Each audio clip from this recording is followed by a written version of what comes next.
Malta tkompli tkun punt ċentrali għat-traffikar internazzjonali ta' droga, partikolarment tal-kokaina li tgħaddi mill-Amerika t'isfel lejn l-Ewropa u l-vant tal-kontinent. Dan ġie diskuss mill-Ispettur Jonathan Patch waqt intervista fi programm Vjewva fuq TVM fejn iddeskriva r-realtà dejjem tigrava ta' kif Malta qed tintuża l-operazzjonijiet kriminali.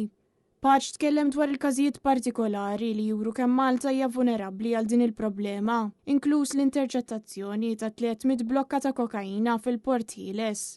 Dan huwa biss wieħed minn ħafna każijiet li qed jiffaċċjaw ta' kuljum l-awtoritajiet lokali. L-ispettur fisser kif fl-Ekwador palissa tiservi bħala sors ewlieni għal kokaina, xejra li ilha tikber għal diversi snin. Dan kompla jiggrava wara tnaqqis fl-esportazzjoni ta' droga mill-Afganistan wara li t-Talibani ħadu l-poter. L-Afganistan jisa kellha daqsxejn ta' decline fejn tiġi l-esportazzjoni ta' droga, pereżempju eroina, u ovvjament għandna pajjiżi ġodda bħal Myanmar. L-Ekwador mhux post ġdid laqqas xejn. Però huwa diffiċli ħafna biex taqbad nistgħu nużaw kliem sempliċi daw il-containers għalfejn. Għax sakemm ikun wieqaf daw il-containers kbar, il-kartel, daw l-OCGs, gangs kbar, għandhom diversi mezzi illeċitu kif jaħbu droga. Huwa semma kif id-droga ma tiġix esportata f'forma pura biss, iżda ta' spiss tiġi mħalta ma' sustanzi oħra mhux siguri, bħal paracetamol infarrak, sabiex jiżdied il-volum u l-profitt tal dawk li importawha. Dan jagħmilha aktar perikoluża għal dawk li abbużaw mid-droga. Meta jiġi kilo f'idejk hemm qed nitkellmu bertuħa 50,000. L-ammont li semmejna tal-Freeport biss. Kemm żied l-ammont, biss gramma fis-suq tkun imħalta, ġvidin nixtieq nieħu dal-punti vajmej biex in-nies jkunu jafu meta jixxu dik il-gramma kok biex jiġbduha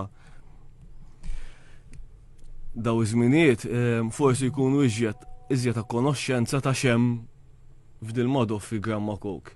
Biss Paċvil ċertu grupp ta' nies ftit li xejn jużaw kokaina, imma tkun trap abjad bħal paracetamol infarrak li jiġi jinbih bħala kokaina. Issa, tajlu, Panadol ma ħatamillek xejjek tiġbida, ma dal-biznis min jaġġu fiħed biex jagħmel flus. Qed jinqabdu għax il-pulizija qed tagħmel xogħol aħjar, jew għax Malta qiegħda wkoll jinnaf fil-main road ħansejħula hekk ta' minn fejn tgħaddi ħafna droga. So, ovvjament bħala portijiet fl-Ewropa fejn jidħol is-Sawt, Malta nafu kemm qiegħda punt perfett għat-traġit semmejna mis-South America għal kumplament tal-Ewropa għal fuq. Però ovvjament aħna naraw ta' Malta għal fejn popolazzjoni 500 qed tifhimni kemm qegħdin. Però fl-Ewropa meta tsemmi portijiet bħal l-Olanda, Antwerp, hemmhekk hemm portijiet ferm ikbar li jiġu użati wkoll. Malta kif semmejt inti qiegħda punt kruċjali ħafna fejn dan qiegħda transit għall-Ewropa kif ukoll għallis li jgħaddu iżjed. Mistoqsi dwar xejriet fl-użu ta' droga Patch ħadd ilmit li l-konsum jiżdied biss matul iċ-ċelebrazzjonijiet tal-miliet jew l-ewwel tas-sena. Fl-istess waqt huwa ċaħad ukoll il-perċezzjoni li l-użu tal-kokaina u l-ħaxixa tissir normali fost il-popolazzjoni kollha, għalkemm irrimarka li żgħażagħ bejn il-15 u 23 sena huma l-aktar vulnerabbli għall-esperimentazzjoni.